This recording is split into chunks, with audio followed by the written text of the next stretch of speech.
श्री परमात्मने नमः।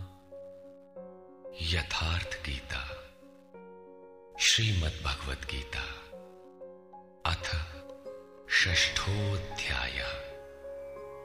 संसार में धर्म के नाम पर रीति रिवाज, पूजा पद्धतियों, संप्रदायों का बाहुल्य होने पर कुरीतियों का शमन करके एक ईश्वर की स्थापना एवं उसकी प्राप्ति की प्रक्रिया को प्रशस्त करने के लिए किसी महापुरुष का आविर्भाव होता है। क्रियाओं को छोड़कर बैठ जाने और ज्ञानी कहलाने की रूढ़ी कृष्ण काल में अत्यंत व्यापक थी। इसलिए इस अध्याय के प्रारंभ में ही योगेश्वर श्री कृष्ण ने इस प्रश्न को चौथी बार स्वयं उठाया कि ज्ञान योग तथा निष्काम कर्म योग दोनों के अनुसार कर्म करना ही होगा। श्री भगवान वाच।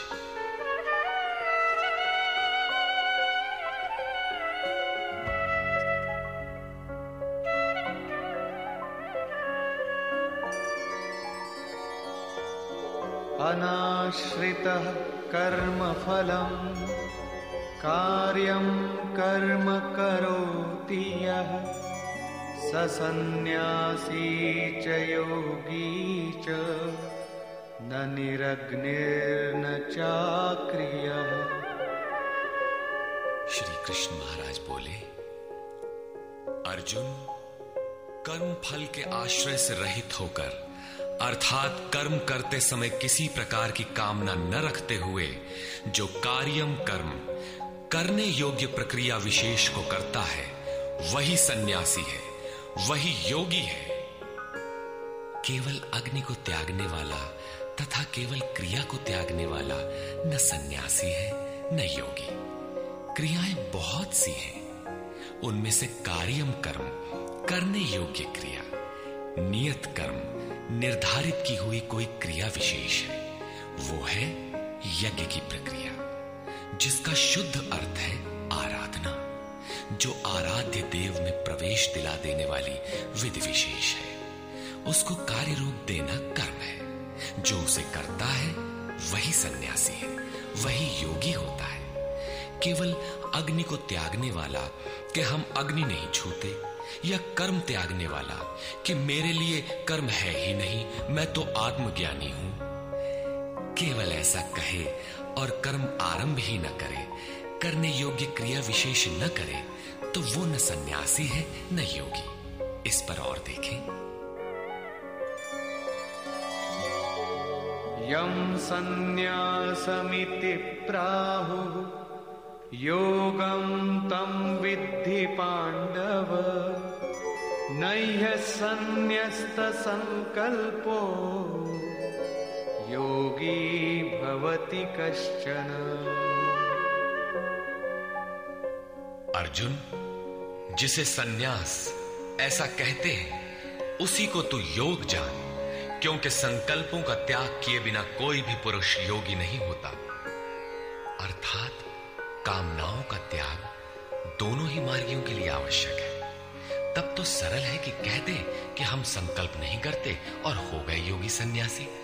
श्री कृष्ण कहते हैं ऐसा कदापि नहीं है। आरुरुक्षोर्मुनेर्योगं कर्म कारणमुच्यते योगारूढ़स्य तस्यैव शमः कारणमुच्यते।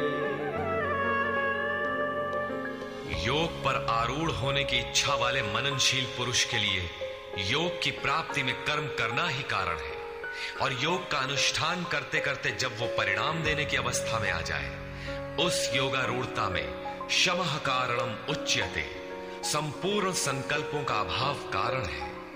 इससे पहले संकल्प पिंड नहीं छोड़ते। और यदा हिनेन्द्रियार्थेषु न कर्मस्वनुषज्यते सर्वसंकल्पसन्न्यासी योगारूढ़स्तदोच्यते। जिस काल में पुरुष न तो इंद्रियों के भोगों में आसक्त होता है और न कर्मों में ही आसक्त है, योग की परिपक्वावस्था में पहुंच जाने पर आगे कर्म करके ढूंढने कैसे? अतः नियत कर्म आराधना की आवश्यकता नहीं रह जाती, इसलिए वो कर्मों में भी आसक्त नहीं है। उस काल में सर्व संकल्प सन्यासी, सर्व संकल्पों का अभाव है, वही सन्यास है, वही योगारूढ़ता है। रास्ते में सन्यास नाम की कोई वस्तु नहीं है। इस योगारूढ़ता से लाभ क्या है? उत्तरेदात्मनात्मानं नात्मानमवसादयेत् आत्मैव ह्यात्मनो बन्धु आत्मैव रिपुरात्मनः। अर्जुन, मनुष्य को चाहिए कि अपने द्वारा अपना उद्धार करे, अपने आत्मा को अधोगति में न पहुंचावे, क्योंकि वो जीवात्मा स्वयं ही अपना मित्र है और यही अपना शत्रु भी है। कब ये शत्रु होता है और कब मित्र, इस पर कहते हैं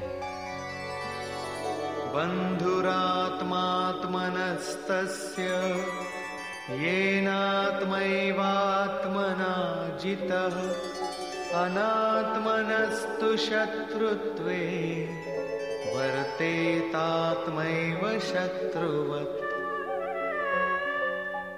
जिस जीवात्मा द्वारा मन और इंद्रियों सहित शरीर जीता हुआ है, उसके लिए उसी का जीवात्मा मित्र है, और जिसके द्वारा मन और इंद्रियां सहित शरीर नहीं जीता गया है, उसके लिए वो स्वयं शत्रुता में बरतता है।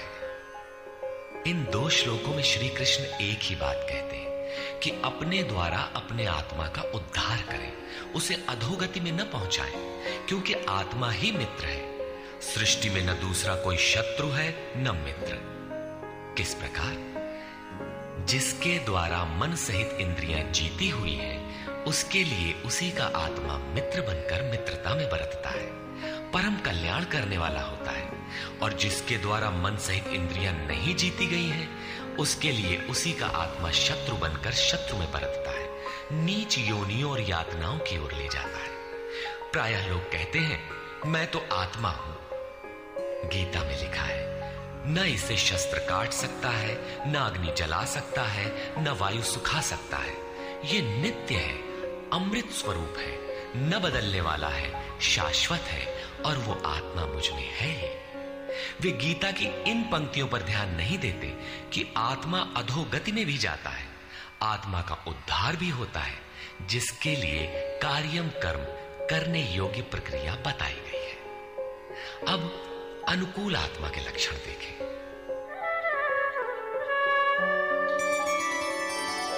जितात्मनः प्रशान्तस्य परमात्मा समाहितः शीतोष्णसुखदुःखेषु तथा मानापमानयोः। सर्दी गर्मी, सुख दुख और मान अपमान में जिसके अंतःकरण की वृत्तियां भली प्रकार शांत हैं, ऐसे स्वाधीन आत्मा वाले पुरुष में परमात्मा सदैव स्थित है, कभी विलग नहीं होता। जितात्मा अर्थात जिसने मन सहित इंद्रियों को जीत लिया है, वृत्ति परम शांति में प्रवाहित हो गई है, यही आत्मा के उद्धार की अवस्था है। आगे कहते हैं, ज्ञान विज्ञान तृप्तात्मा कूटस्थो विजितेन्द्रियः युक्त इत्युच्यते योगी समलोष्टाश्मकाञ्चनः। जिसका अंतःकरण ज्ञान विज्ञान से तृप्त है, जिसकी स्थिति अचल स्थिर और विकार रहित है, जिसने इंद्रियों को विशेष रूप से जीत लिया है, जिसकी दृष्टि में मिट्टी, पत्थर और सुवर्ण एक समान है, ऐसा योगी युक्त कहा जाता है। युक्त का अर्थ है योग से संयुक्त। ये योग की पराकाष्ठा है, जिसे योगेश्वर 5वें अध्याय में श्लोक 7 से 12 तक अभिचित्रित कराए। परम तत्व परमात्मा का साक्षात्कार और उसके साथ होने वाली जानकारी ज्ञान है। 1 इंच भी इष्ट से दूरी है जानने की इच्छा बनी है, तब तक वो अज्ञानी है। वो प्रेरक कैसे सर्वव्याप्त है, कैसे प्रेरणा देता है, कैसे अनेक आत्माओं का एक साथ पथ प्रदर्शन करता है, कैसे वो भूत भविष्य और वर्तमान का ज्ञाता है। उस प्रेरक इष्ट की कार्य प्रणाली का ज्ञान ही विज्ञान है। जब से हृदय में इष्ट का आविर्भाव होता है, उसी दिन से वो निर्देश देने लगता है, किंतु प्रारंभ में साधक समझ नहीं पाता। पराकाष्ठा काल में ही योगी उनकी आंतरिक कार्य प्रणाली को पूर्णतः समझ पाता है। यही समझ विज्ञान है।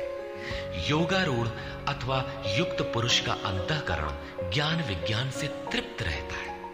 इसी प्रकार योग युक्त पुरुष की स्थिति का निरूपण करते हुए योगेश्वर श्री कृष्ण पुनः कहते हैं,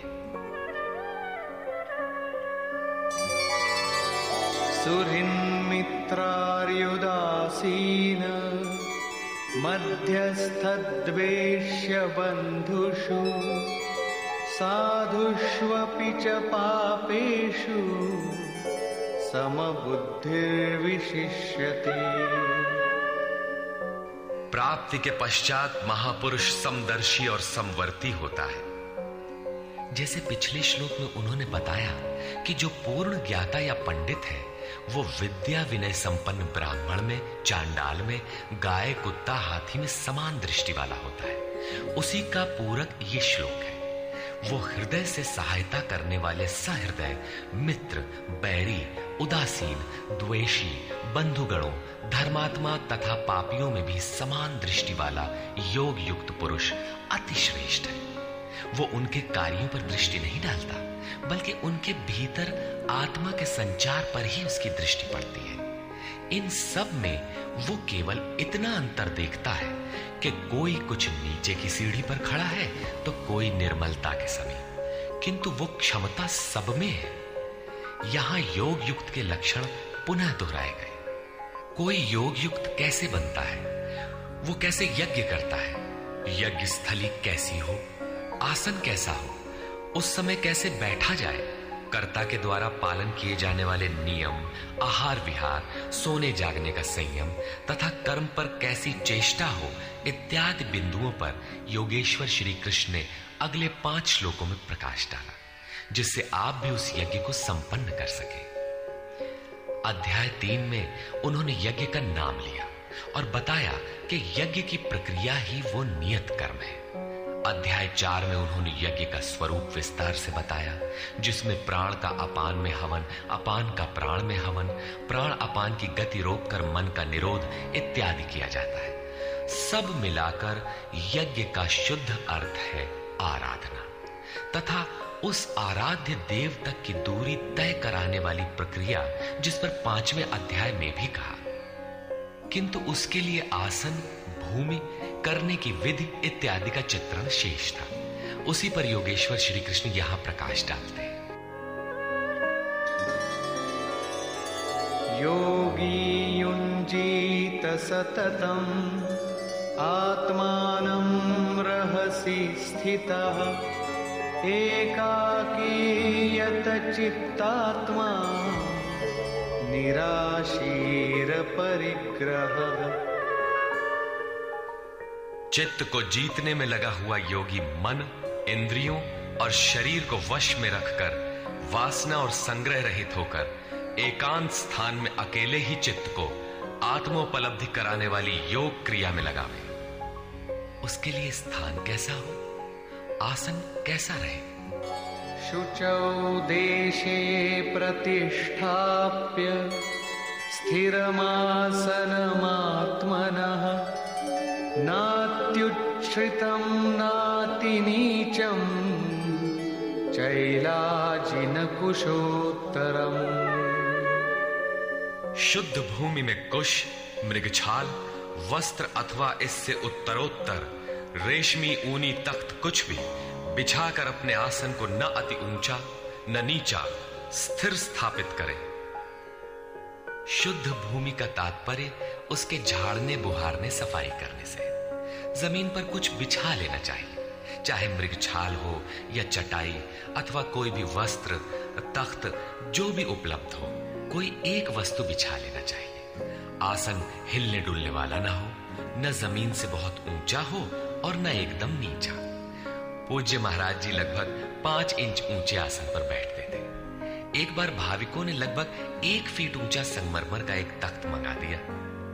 महाराज जी एक दिन तो बैठे, फिर बोले, नहीं हो, बहुत ऊंचा हो गया, ऊंचे नहीं बैठे के चाही साधु के, अभिमान हो ही जावा करत है। नीचे हूं न बैठे के चाही, हीनता आवत है, अपने से घृणा आवत है।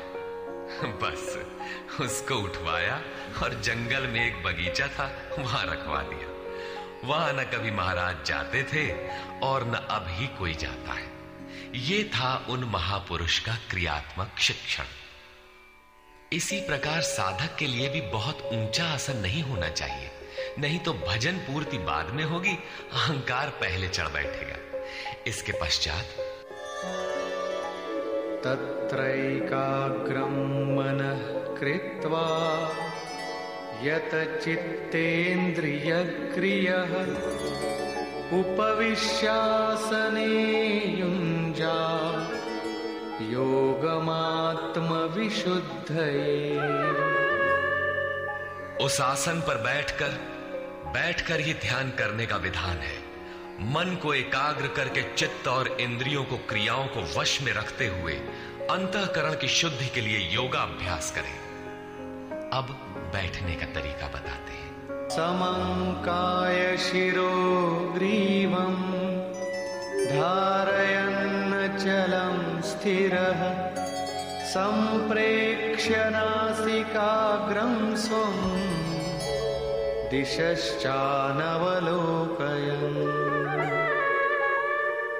शरीर, गर्दन और सिर को सीधा, अचल, स्थिर करके जैसे कोई पटरी खड़ी कर दी गई हो, इस प्रकार सीधा दृढ़ होकर बैठ जाए और अपनी नासिका के अग्रभाग को देखकर, नासिका की नोक देखते रहने का निर्देश नहीं है, बल्कि सीधे बैठने पर नाक के सामने जहां दृष्टि पड़ती है वहां दृष्टि रहे। दाहिने बाएं देखते रहने की चंचलता न रहे। अन्य दिशाओं को न देखता हुआ स्थिर होकर बैठे और प्रशांतात्मा विगतभिः ब्रह्मचारि व्रते स्थितः मनः संयम्य मच्चित्तो युक्त आसीत मत्परः। ब्रह्मचर्य व्रत में स्थित होकर। प्रायः लोग कहते हैं कि जननेंद्रिय का संयम ब्रह्मचर्य है, किंतु महापुरुषों की अनुभूति है कि मन से विषयों का स्मरण करके, आंखों से वैसे दृश्य देखकर, त्वचा से स्पर्श कर, कानों से विषयोत्तेजक शब्द सुनकर जननेंद्रिय संयम संभव नहीं है। ब्रह्मचारी का वास्तविक अर्थ है ब्रह्म आचरति स ब्रह्मचारी। ब्रह्म का आचरण है नियत कर्म, यज्ञ की प्रक्रिया, जिसे करने वाले यान्ति ब्रह्म सनातनम, सनातन ब्रह्म में प्रवेश पा जाते हैं।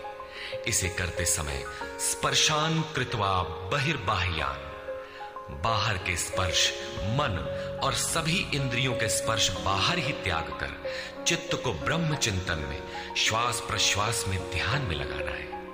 मन ब्रह्म में लगा है तो बाह्य स्मरण कौन करे? यदि बाह्य स्मरण होता है तो अभी मन लगा कहां? विकार शरीर पर नहीं, मन की तरंगों में रहता है। मन ब्रह्माचरण में लगा है तो जननेंद्रिय संयम ही नहीं, सकलेंद्रिय संयम तक स्वाभाविक हो जाता है। अतः ब्रह्म के आचरण में स्थित रहकर भय रहित और अच्छी प्रकार शांत अंतःकरण वाला मन को संयत रखते हुए मुझ में लगे हुए चित्त से युक्त मेरे परायण होकर स्थित हो। ऐसा करने का परिणाम क्या होगा?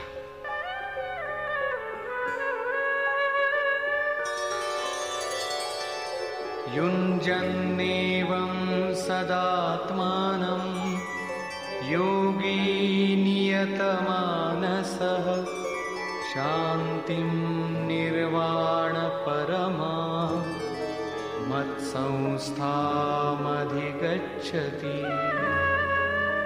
इस प्रकार अपने आप को निरंतर उसी चिंतन में लगाता हुआ संयत मन वाला योगी मेरे में स्थिति रूपी पराकाष्ठा वाली शांति को प्राप्त होता है। इसलिए अपने को निरंतर कर्म में लगाए। यहां यह प्रश्न पूर्ण प्राय है। अगले 2 श्लोकों में वे बताते हैं कि परमानंद वाली शांति के लिए शारीरिक संयम, युक्ताहार, विहार भी आवश्यक है। नात्यश्नतस्तु योगोऽस्ति न चैकान्तमनश्नतः न चाति स्वप्नशीलस्य जाग्रतो नैव चार्जुन। अर्जुन, ये योग न तो बहुत खाने वाले का सिद्ध होता है और न बिल्कुल न खाने वाले का सिद्ध होता है, न अत्यंत सोने वाले का और न अत्यंत जागने वाले का ही सिद्ध होता है। तब किसका सिद्ध होता है? युक्ताहार विहारस्य युक्तचेष्टस्य कर्मसु युक्तस्वप्नावबोधस्य योगो भवति दुःखः। दुखों का नाश करने वाला ये योग उचित आहार विहार, कर्मों में उपयुक्त चेष्टा और संतुलित शयन जागरण करने वाले का ही पूर्ण होता है। अधिक भोजन करने से आलस्य, निद्रा और प्रमाद घेरेंगे, तब साधना नहीं होगी। भोजन छोड़ देने से इंद्रियां क्षीण हो जाएंगी, अचल स्थिर बैठने की क्षमता नहीं रहेगी। पूज्य महाराज जी कहते थे कि खुराक से 1.5-2 रोटी कम खाना चाहिए। विहार अर्थात साधन के अनुकूल विचरण, कुछ परिश्रम भी करते रहना चाहिए। कोई कार्य ढूंढ लेना चाहिए, अन्यथा रक्त संचार शिथिल पड़ जाएगा, रोग घेर लेंगे। सोना और जागना आयु, आहार और अभ्यास से घटता बढ़ता है। महाराज जी कहा करते थे, योगी को 4 घंटे सोना चाहिए और अनवरत चिंतन में लगे रहना चाहिए। हट करके न सोने वाले शीघ्र पागल हो जाते हैं। कर्मों में उपयुक्त चेष्टा भी हो, अर्थात नियत कर्म आराधना के अनुरूप निरंतर प्रयत्नशील हो। बाह्य विषयों का स्मरण न कर सदैव उसी में लगे रहने वाले का ही योग सिद्ध होता है। साथ ही यदा विनियतं चित्तम् आत्मन्येवावतिष्ठते निःस्पृहः सर्वकामेभ्यो युक्त इत्युच्यते तदा। इस प्रकार योग के अभ्यास से विशेष रूप से वश में किया हुआ चित्त जिस काल में परमात्मा में भली प्रकार स्थित हो जाता है, विलीन सा हो जाता है, उस काल में संपूर्ण कामनाओं से रहित हुआ पुरुष योग युक्त कहा जाता है। अब विशेष जीते हुए चित्त के लक्षण क्या है?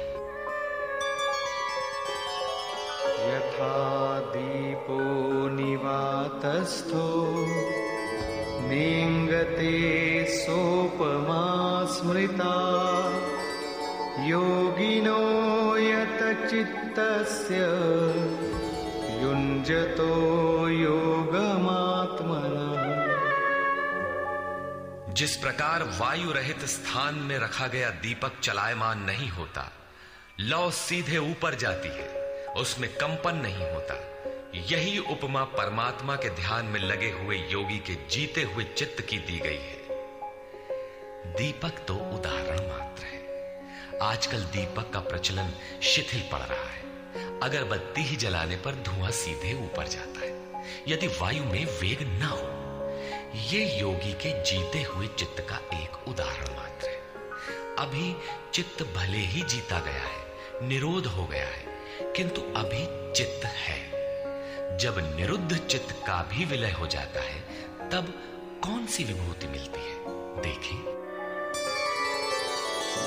यत्रो परमते चित्तं निरुद्धं योग सेवया यत्र चैवात्मनात्मानं पश्यन्नात्मनि तुष्यति। जिस अवस्था में योग के अभ्यास से बिना अभ्यास के कभी निरोध नहीं होगा, अतः योग अभ्यास से निरुद्ध हुआ चित्त भी उपराम हो जाता है, विलय हो जाता है, मिट जाता है। उस अवस्था में आत्मना, अपनी आत्मा के द्वारा, आत्मानम, परमात्मा को देखता हुआ, आत्मनि एव, अपने आत्मा में ही संतुष्ट अपनी ही आत्मा से होता है, क्योंकि प्राप्ति काल में तो परमात्मा का साक्षात्कार होता है, किंतु दूसरे ही क्षण वो अपने ही आत्मा को उन शाश्वत ईश्वरीय विभूतियों से ओतप्रोत पाता है। ब्रह्म अजर, अमर, शाश्वत, अव्यक्त और अमृत स्वरूप है, तो इधर आत्मा भी अजर, अमर, शाश्वत, अव्यक्त और अमृत स्वरूप है तो, किंतु अचिंत्य भी है। जब तक चित्त और चित्त की लहर है, तब तक वो आपके उपभोग के लिए नहीं है।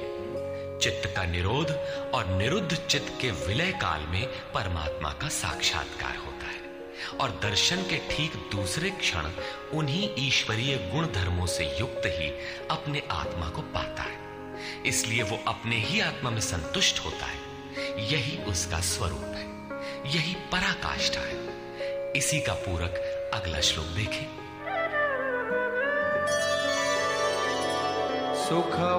सुखमात्यन्तिकं यत्तद् बुद्धिग्राह्यमतीन्द्रियं वेत्ति यत्र न चैवायं स्थितश्चलति तत्वतः।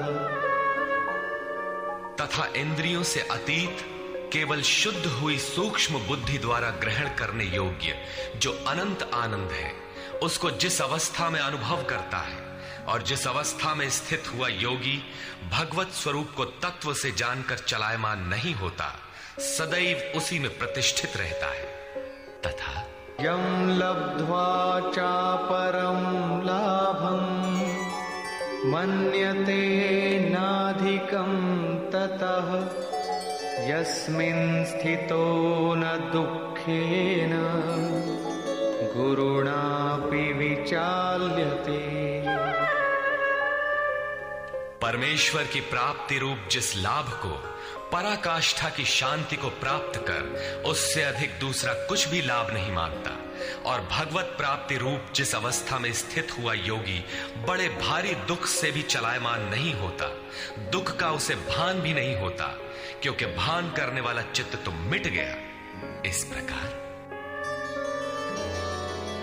तम विद्या दुख संयोग वियोगम योग संगीतम सनिश्चयेन योक्तव्यो योगो निर्विण्ण चेतसा।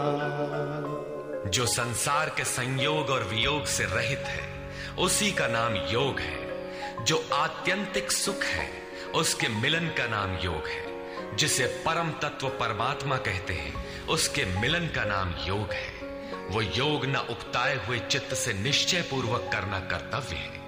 धैर्य पूर्वक लगा रहने वाला ही योग में सफल होता है।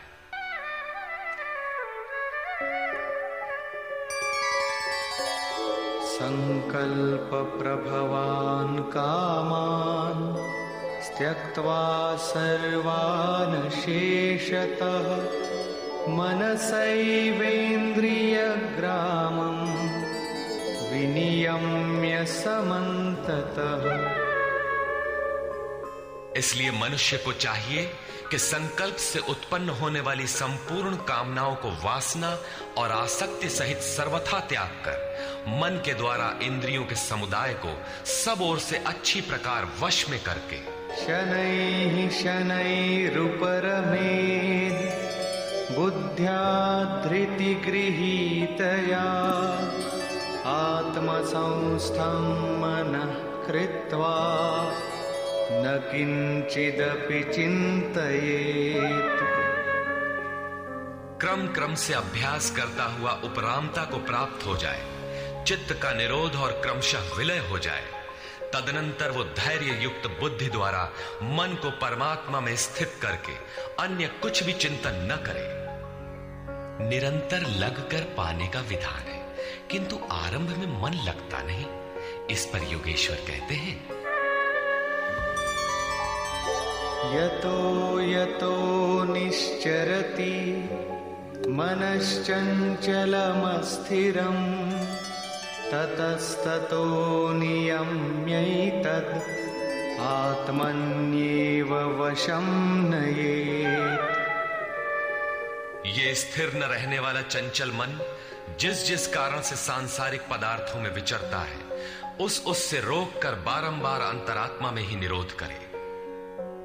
प्रायः लोग कहते हैं कि मन जहां भी जाता है जाने दो, प्रकृति में ही तो जाएगा, और प्रकृति भी उस ब्रह्म के ही अंतर्गत है। प्रकृति में विचरण करना ब्रह्म के बाहर नहीं है। किंतु श्री कृष्ण के अनुसार यह गलत है। गीता में इन मान्यताओं का किंचित भी स्थान नहीं है। श्री कृष्ण का कथन है कि मन जहां जहां जाए, जिन माध्यम से जाए, उन्हीं माध्यम से रोककर परमात्मा में ही लगावे। मन का निरोध संभव है। इस निरोध का परिणाम क्या होगा?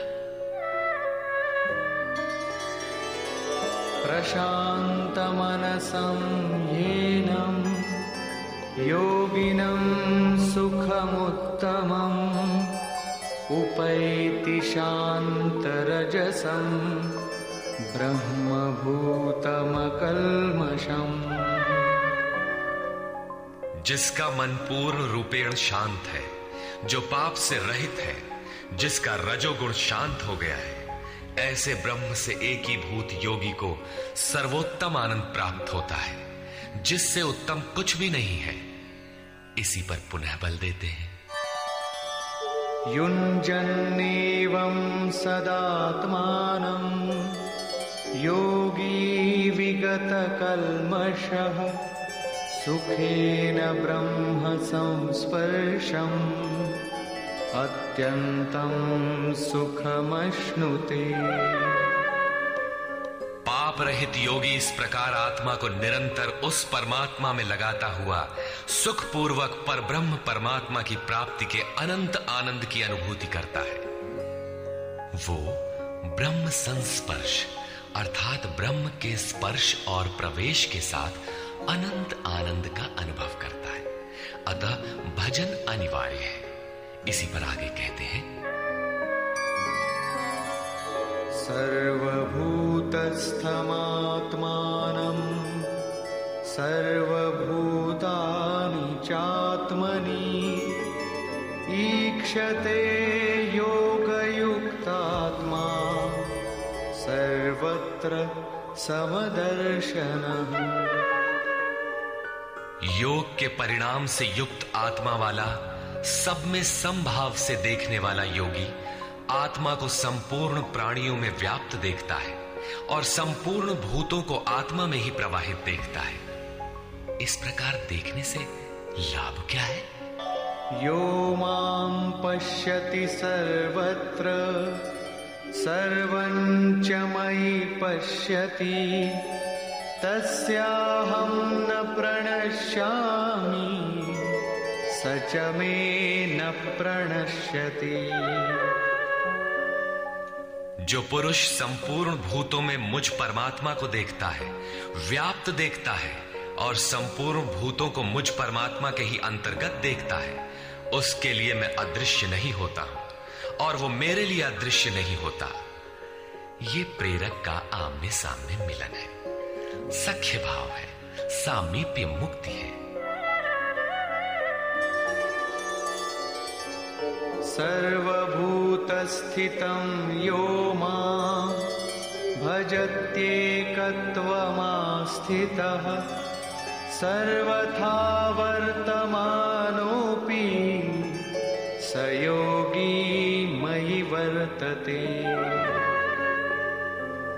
जो पुरुष अनेकता से परे उपर्युक्त एकत्व भाव से मुझ परमात्मा को भजता है, वो योगी सब प्रकार के कार्यों में बरतता हुआ मेरे में ही बरतता है, क्योंकि मुझे छोड़कर उसके लिए कोई बचा भी तो नहीं। उसका तो सब मिट गया, इसलिए वो अब उठता बैठता जो कुछ भी करता है मेरे संकल्प से करता है। आत्मौपम्येन सर्वत्र समं पश्यति योऽर्जुन सुखं वा यदि वा दुःखं स योगी परमो मतः। हे अर्जुन, जो योगी अपने ही समान संपूर्ण भूतों में सम देखता है, अपने जैसा देखता है, सुख और दुख भी सब में समान देखता है, वो योगी जिसका भेदभाव समाप्त हो गया है, परम श्रेष्ठ माना गया है। प्रश्न पूरा हुआ। इस पर अर्जुन ने प्रश्न किया। अर्जुन उवाच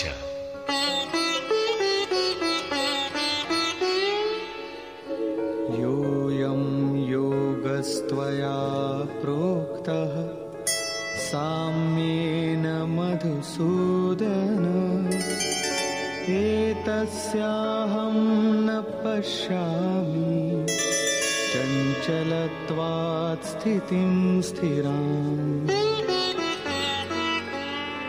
हे मधुसूदन, ये योग जो आप पहले बता आए हैं, जिससे समत्व भाव दृष्टि मिलती है, मन के चंचल होने से बहुत समय तक इसमें ठहरने वाली स्थिति में मैं अपने को नहीं देखता।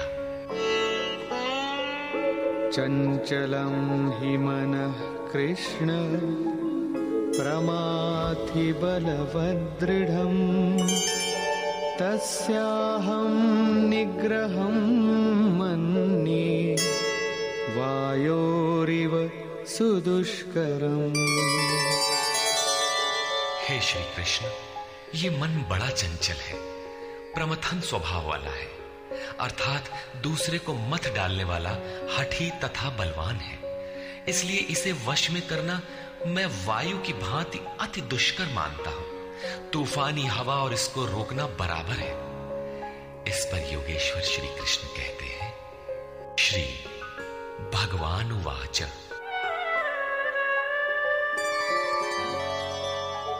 असंशयं महाबाहो मनो दुर्निग्रहं चलम् अभ्यासेन तु कौन्तेय वैराग्येण च गृह्यते। महान कार्य करने के लिए प्रयत्नशील अर्थात महाबाहु अर्जुन, निसंदेह मन चंचल है, बड़ी कठिनाई से वश में होने वाला है, परंतु कौन्तेय ये अभ्यास और वैराग्य के द्वारा वश में होता है। जहां चित्त को लगाना है वहां स्थिर करने के लिए बार बार प्रयत्न का नाम अभ्यास है, तथा देखी सुनी विषय वस्तुओं में, संसार या स्वर्ग आदि के भोगों में राग अर्थात लगाव का त्याग वैराग्य है। श्री कृष्ण कहते हैं कि मन वश में करना कठिन है, किंतु अभ्यास और वैराग्य द्वारा ये वश में हो जाता है। असंयतात्मना योगो दुष्प्राप इति मे मतिः वश्यात्मना तु यतता शक्यो वाप्तुमुपायतः। अर्जुन, मन को वश में न करने वाले पुरुष के लिए योग प्राप्त होना कठिन है, किंतु स्ववश मन वाले प्रयत्नशील पुरुष के लिए योग सहज है। ऐसा मेरा अपना मत है।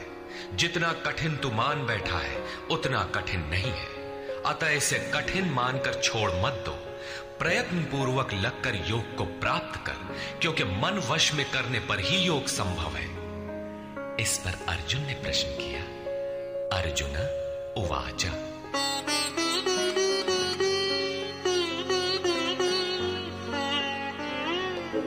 अयति श्रद्धयोपेतो योगाच्चलितमानसः अप्राप्य योगसंसिद्धिं कां गतिं कृष्ण गच्छति।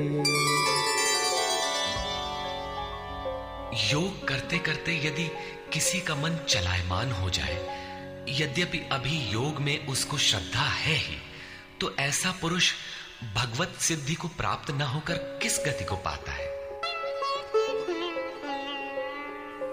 कच्चिन्नो भय विभ्रष्टः छिन्नाभ्रमिव नश्यति अप्रतिष्ठो महाबाहो विमूढ़ो ब्रह्मणः पथि। महाबाहु श्री कृष्ण, भगवत प्राप्ति के मार्ग से विचलित हुआ वो मोहित पुरुष छिन्न भिन्न बादल की भांति दोनों ओर से नष्ट भ्रष्ट तो नहीं होता।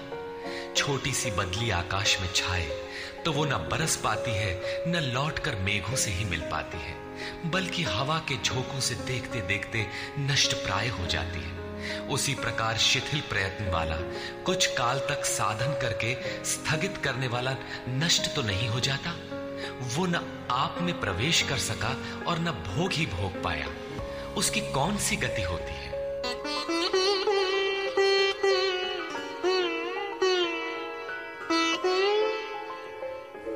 एतन्मे संशयं कृष्ण छेत्तुमर्हस्य शेषतः त्वदन्यः संशयस्यास्य छेत्ता न ह्युपपद्यते।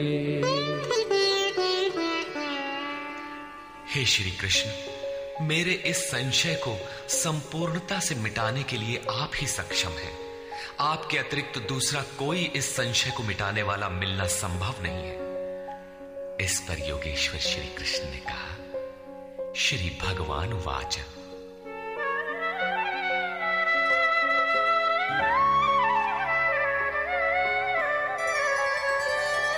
पार्थ नैवेह नामुत्र विनाशस्तस्य विद्यते न हि कल्याणकृत् कश्चित् दुर्गतिं तात गच्छति।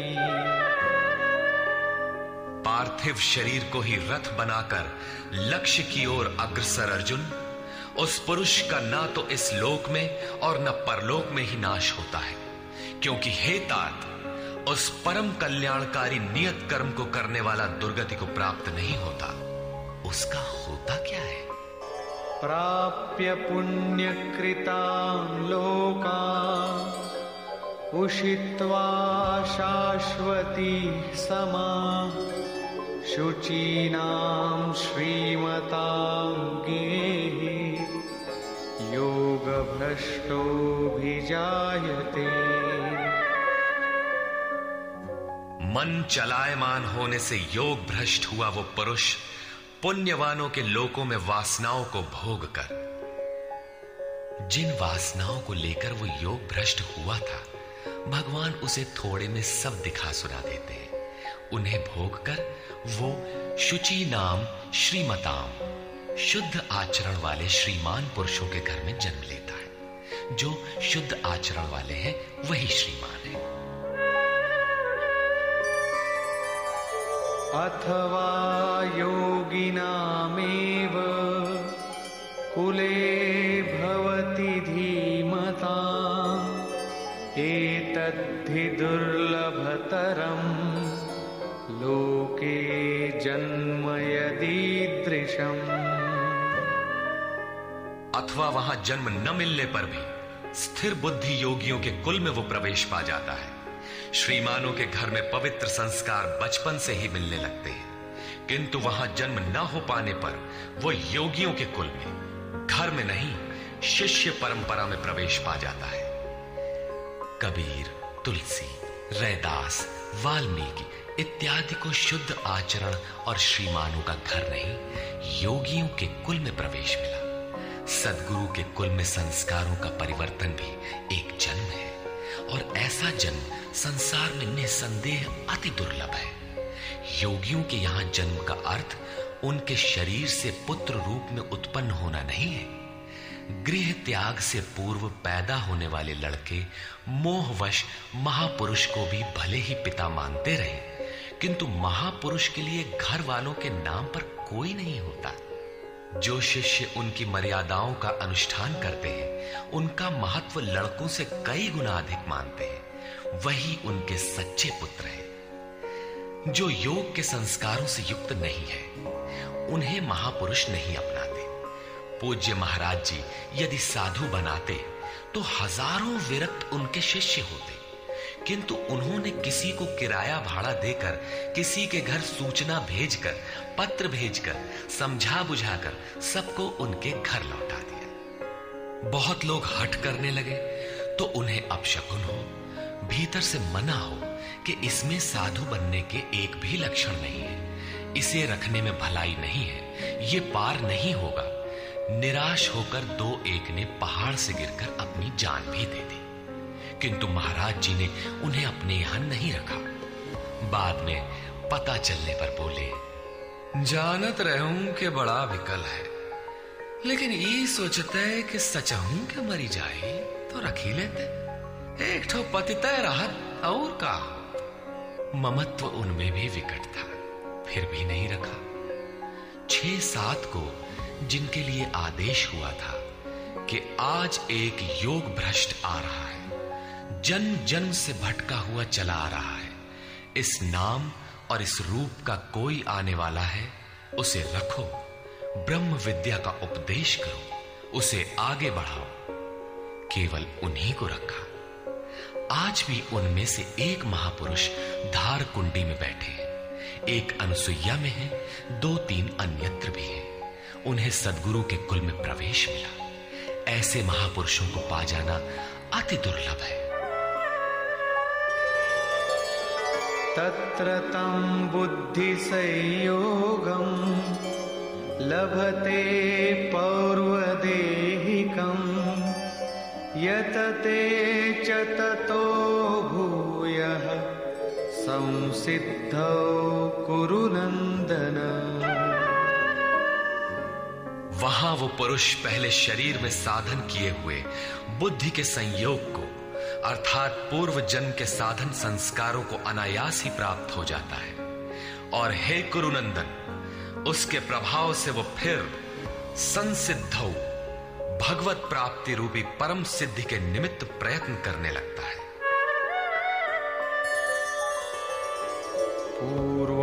पूर्वाभ्यासेन तेनैव ह्रियते ह्यवशोऽपि सः जिज्ञासुरपि योगस्य शब्द ब्रह्माति वर्तते।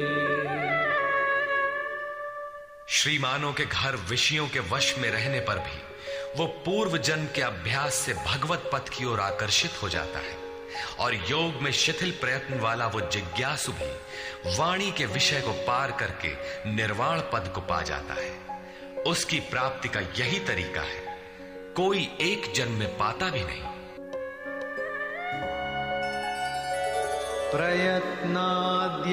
प्रयत्नाद्यतमानस्तु योगी संशुद्ध किल्बिषः अनेक जन्म संसिद्धः ततो याति परां गतिम्।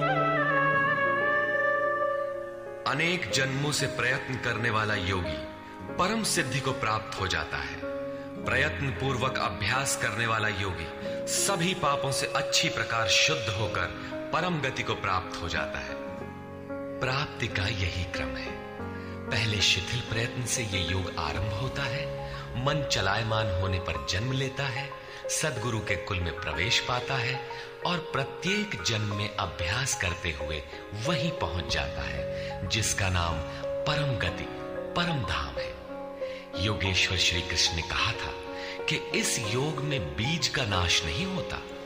आप 2 कदम चल भर दें, उस साधन का कभी नाश नहीं होता। हर परिस्थिति में रहते हुए पुरुष ऐसा कर सकता है, कारण कि थोड़ा साधन तो परिस्थितियों में घिरने वाला व्यक्ति ही कर पाता है, क्योंकि उसके पास समय नहीं है।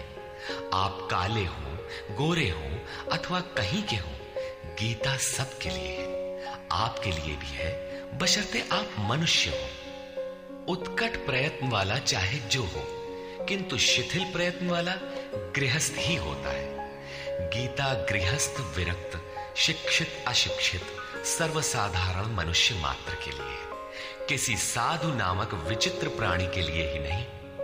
अंत में योगेश्वर श्री कृष्ण निर्णय देते हैं,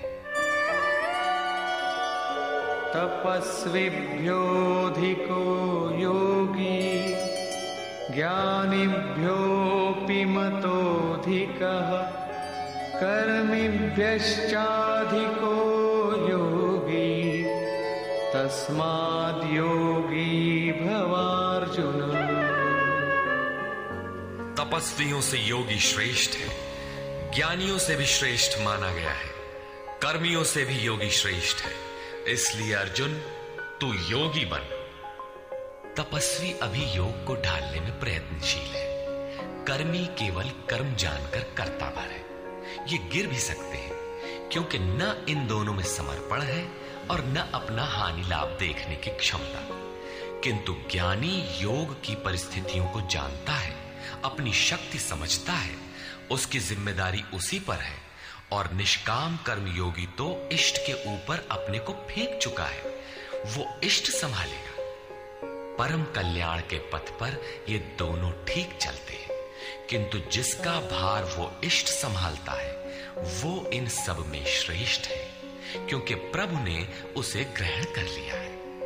उसका हानि लाभ वो प्रभु देखता है, इसलिए योगी श्रेष्ठ है। इसलिए अर्जुन तू योगी बन, समर्पण के साथ योग का आचरण कर। योगी श्रेष्ठ है, किंतु उनसे भी वो योगी सर्वश्रेष्ठ है जो अंतरात्मा से लगता है। इसी पर कहते हैं,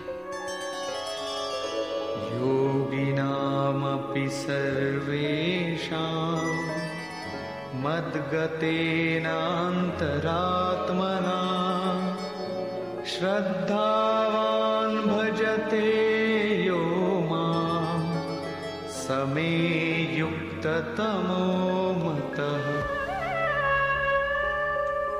संपूर्ण निष्काम कर्म योगियों में भी जो श्रद्धा विभोर होकर अंतरात्मा से अंतर चिंतन से मुझे निरंतर भजता है, वो योगी मुझे परम श्रेष्ठ मान्य है। भजन दिखावे या प्रदर्शन की वस्तु नहीं है। इससे समाज भले ही अनुकूल हो, किंतु प्रभु प्रतिकूल हो जाते हैं। भजन अत्यंत गोपनीय है, वो अंतःकरण से होता है, उसका उतार चढ़ाव अंतःकरण के ऊपर है। निष्कर्ष, इस अध्याय के आरंभ में योगेश्वर श्री कृष्ण ने कहा कि फल के आश्रय से रहित होकर जो कार्यम कर्म अर्थात करने योग्य प्रक्रिया विशेष का आचरण करता है वही सन्यासी है, और उसी कर्म को करने वाला ही योगी है। केवल क्रियाओं अथवा अग्नि को त्यागने वाला योगी अथवा सन्यासी नहीं होता। संकल्पों का त्याग किए बिना कोई भी पुरुष सन्यासी अथवा योगी नहीं होता। हम संकल्प नहीं करते, ऐसा कह देने मात्र से संकल्प पिंड नहीं छोड़ते। योग में आरूढ़ होने की इच्छा वाले पुरुष को चाहिए कि कार्यम कर्म करे, और करते करते योगारूढ़ हो जाने पर सर्व संकल्पों का अभाव होता है, इसके पूर्व नहीं। सर्व संकल्पों का अभाव ही संन्यास है। योगेश्वर ने पुनः बताया कि आत्मा अधोगति में जाता है और उसका उद्धार भी होता है। जिस पुरुष द्वारा मन सहित इंद्रियां जीत ली गई हैं, उसका आत्मा उसके लिए मित्र बनकर मित्रता में बरतता है तथा परम कल्याण करने वाला होता है। जिसके द्वारा ये नहीं जीती गई, उसके लिए उसी का आत्मा शत्रु बनकर शत्रुता में बरतता है, यातनाओं का कारण बनता है। अतः मनुष्य को चाहिए कि अपने आत्मा को अधोगति में न पहुंचावे, अपने द्वारा अपनी आत्मा का उद्धार करे। उन्होंने प्राप्ति वाले योगी की रहनी बताई। यज्ञ स्थली, बैठने का आसन तथा बैठने के तरीके पर उन्होंने कहा कि स्थान एकांत और स्वच्छ हो, वस्त्र मृग चर्म अथवा कुश की चटाई में से कोई एक आसन हो। कर्म के अनुरूप चेष्टा, युक्ताहार विहार, सोने जागने के संयम पर उन्होंने बल दिया। योगी के निरुद्ध चित्त की उपमा उन्होंने वायु रहित स्थान में दीपक की अकंपित लौ से दी। और इस प्रकार उस निरुद्ध चित्त का भी जब विलय हो जाता है, उस समय वह योग की पराकाष्ठा अनंत आनंद को प्राप्त होता है। संसार के संयोग वियोग से रहित अनंत सुख का नाम योग है। योग का अर्थ है उससे मिलन। जो योगी इसमें प्रवेश पा जाता है वह संपूर्ण भूतों में समदृष्टि वाला हो जाता है। जैसे अपनी आत्मा वैसे ही सबकी आत्मा को देखता है। वह परम पराकाष्ठा की शांति को प्राप्त होता है।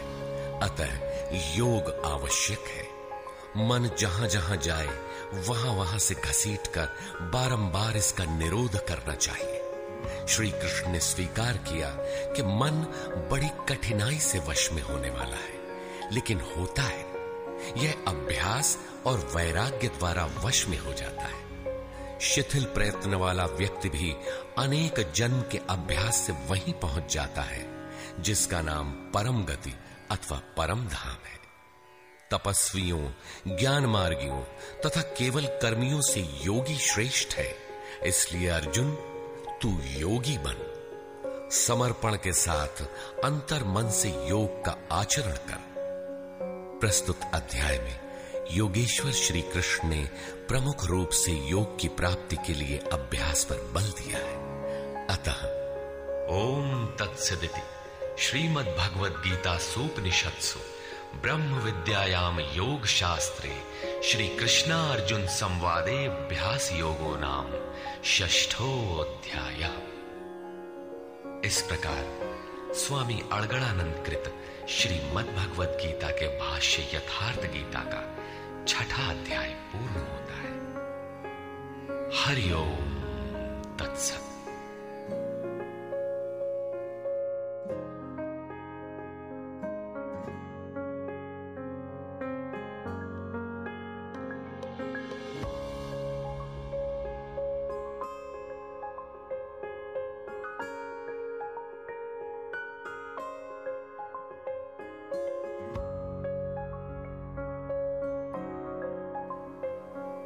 संसार में प्रचलित सभी धर्म गीता की दूरस्थ प्रतिध्वनि मात्र है। भगवान महावीर, भगवान गौतम बुद्ध, गुरु नानक, कबीर इत्यादि के श्रद्धापूरित तप सिद्धांतों की उच्चतम अभिव्यक्ति गीता है। गीता के वे ही कैसेट सुमन आप सबके समक्ष आत्मदर्शनार्थ प्रस्तुत हैं।